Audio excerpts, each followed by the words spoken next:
If we constantly use the same manner of speaking that we use around the dinner table, or at work, or on the playground in school, if that's the same speech that we use when we converse about God or with God, we are at an interior level equating these two realms.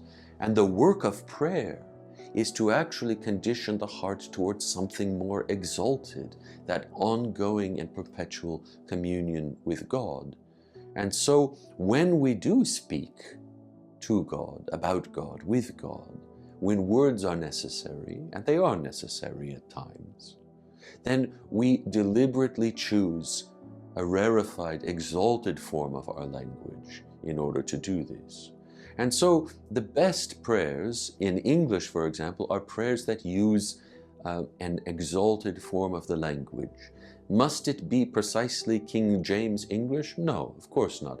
The language of the King James translation of the scriptures, for example, is for most parts very beautiful and exalted. It's sometimes hard to understand because it's rather different from our vernacular speech today, but there's nothing wrong with it being hard to understand. Learn it. It's a different way of speaking. There are some limitations. It's not always accurate. There are some phrases that simply mean something totally different now. So we can't simply say wholesale use that as opposed to anything else. It is possible, I think, much more easily to have translations of prayers and services that are in a vernacular that is just demonstrably too normal, where the language is so base, so pedestrian, that we find ourselves speaking to God in the same speech patterns and the same vocabulary as doing our laundry and having a conversation about school. To me, this is very unhelpful.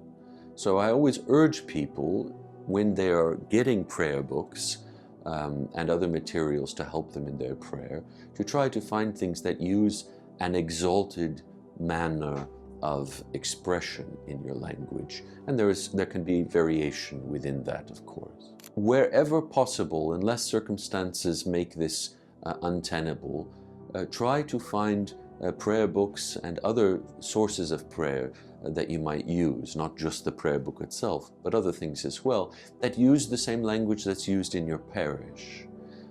Because this creates a harmony between how you pray at home, the words and the expressions you use at home, and those that you hear when you're in the temple and praying there.